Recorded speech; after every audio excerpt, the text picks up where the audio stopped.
Plants में reproduction कैसे हो रही है, ठीक है।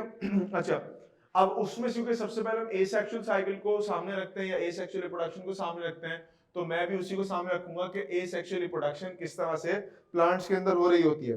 तो अगर हम रिप्रोडक्शन की बात करें एसेक्सुअली प्लांट्स के अंदर जो नेचुरल तरीकेकार है, तो उसके हमारे पास है चार रास्ते, चार तरीकेकार है एसेक्सुअल रिप्रोडक्शन के in plants. Asexual reproduction in plants can be done via 4 different methods, 4 different methods से हो सकती है। बहुत सिंपल सी बात है, याद रखने वाली है, इतना मुश्किल नहीं है, आपको समझ में आ जाएगा। सबसे पहली चीज आपके पास है फिजन। फिजन, ठीक हो गया, फिजन का तरीकेकार होता है फिजन। उसके बाद पहले जर्नल बातें लिख देता हूं, फिर आपके पास एक चीज होती है उसको हम कहते हैं बडिंग। बडिंग, फिजन हो गई, बडिंग हो गई, फिर आपके पास स्पोर फॉर्मेशन हो गई और वेजिटेटिव प्रोपोगेशन हो गई। यानी स्पोर की फॉर्मेशन, स्पोरुलेशन जिसको हम कहते हैं, और वेजिटेटिव प्रोपोगेशन। ये दो चार चीजें हमारे पास हो गई, वी शुड नो कि चार कौन कौन सी। अच्छा, अब इनको समझते जाएं कि क्या क्या चीजें।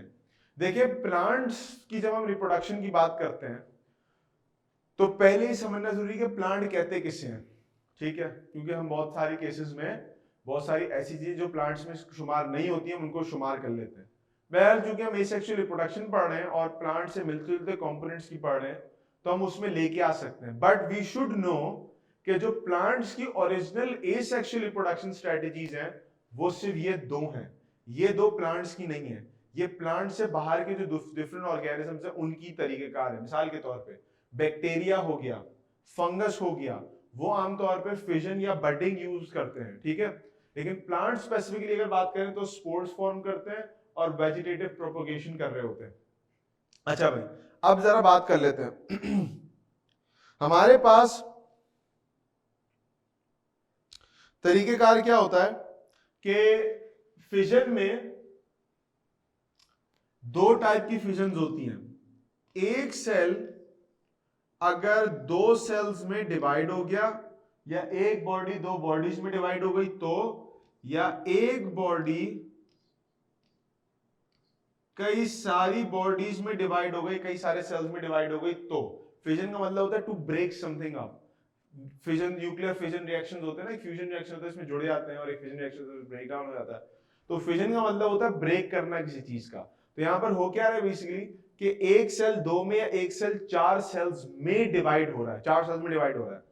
अगर एक सेल दो में डिवाइड हो रहा है तो अपनी जबान में हम इसको कहते हैं binary fission. Bi means two, binary fission. और अगर एक सेल चार में डिवाइड हो रहा है तो इसको हम नाम देते हैं मल्टीपल फिजन। क्या नाम देते हैं? Multiple fission. तो binary means two, multiple means दो से ज्यादा जितने भी हो जाए।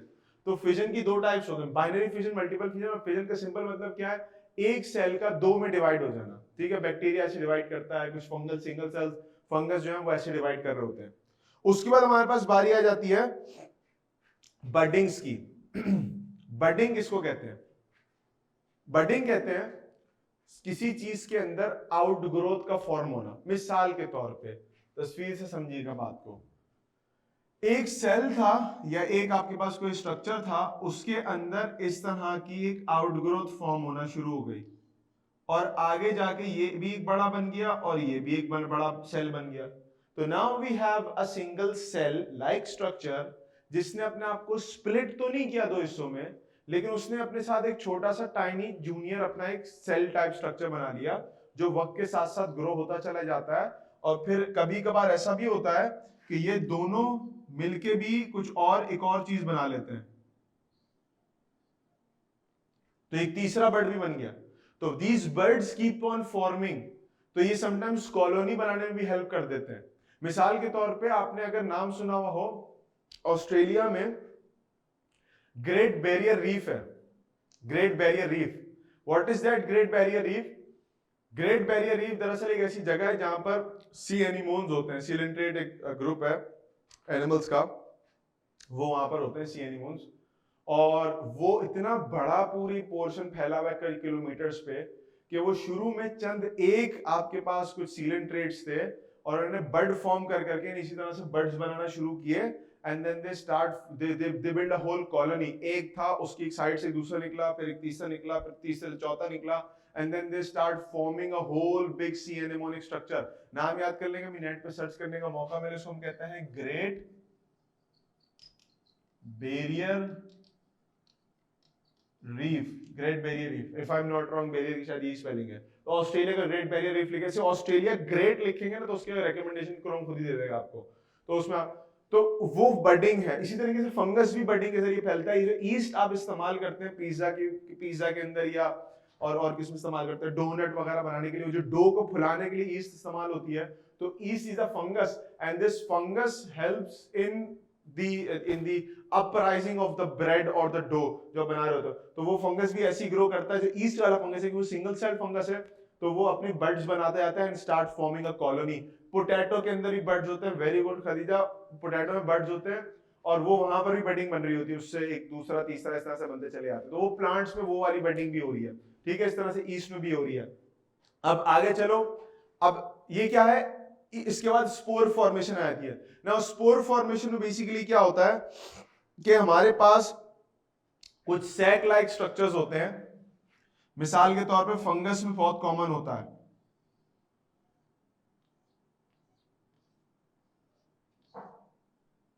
उसमें इस तरह से स्पोरेंजिया होता है and within the sporangia we have spores. Spore containing थैली इज नोन एज स्पोरेंजिया। क्या कहते हैं उसको? Sporangia. I'm gonna write the word sporangia.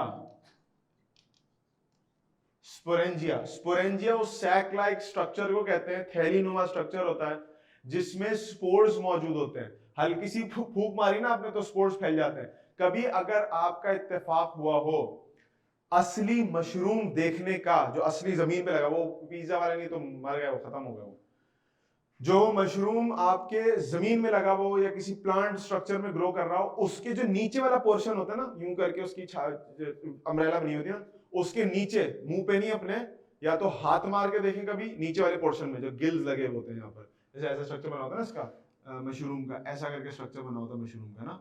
तो ये मशरूम की जो नीचे वाली साइड है ना, नीचे वाली साइड में तो हाथ मारे या फूक मार के देखें तो आपको ब्लैक कलर के या स्पोर्स उड़ते हुए नजर आएंगे। मेक श्योर के डेडली या डेंजरस ना हो। और डेडली या डेंजरस का कैसे पता चलता है? जितना कलरफुल मशरूम होता है उतना ज्यादा पॉइजनस होता है और वो खतरनाक हो सकता है, तो उससे ज्यादा दूर रहना चाहिए। बहरहाल, तो इसके नीचे लगे होते हैं बहुत सारे spores. Now what are these spores? Spores seed की तरह का स्ट्रक्चर होता है, बट इसमें एक छोटा सा फर्क होता है, और वो फर्क ये है, चूंकि ये किताब में आपकी मौजूद नहीं है तो मैं जरा इसकी तफसीलात में नहीं जा रहा, बस मैं इतनी बात बता रहा हूं कि चाहे फंगस हो, चाहे एल्गी हो, चाहे प्लांट्स हो, जो कोई भी स्पोर बनाता है वो जिस डिवीजन से स्पोर बनाता है वो डिवीजन कहलाती है मियोसिस। मियोसिस करके स्पोर्स बनते हैं और फिर वो फर्दर माइटोसिस करके उनकी तादाद बढ़ती है। अभी इस चैप्टर में आगे जाके एंजियोस्पर्म्स की रिप्रोडक्शन की साइकिल आएगी तो मैं वहां थोड़ी सी और तफसील में जाऊंगा, बट इतना याद रख लीजिए या मुझे पहले कंफर्म कर दीजिए कि अगर आपको माइटोसिस मियोसिस का फर्क पता है तो माइटोसिस के अंदर एक सेल से दो सेल बनते थे और इनका क्रोमोसोम नंबर फिक्स रहता था, जबकि मियोसिस से एक सेल से चार सेल बनते हैं और इनका क्रोमोसोम नंबर हाफ हो जाता है।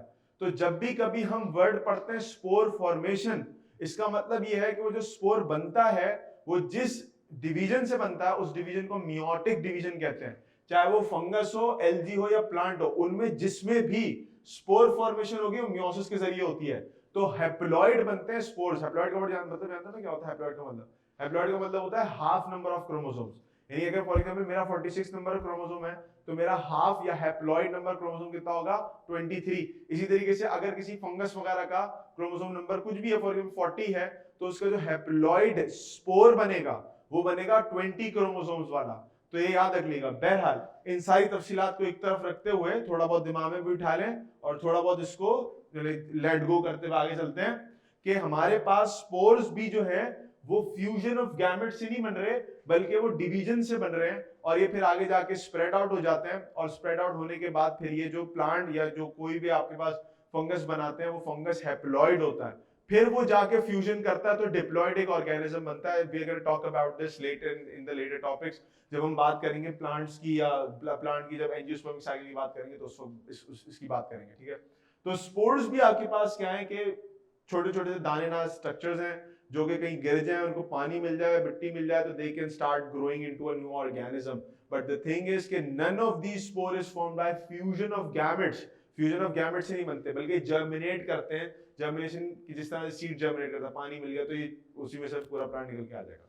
Then we have vegetative propagation. Now what is vegetative propagation?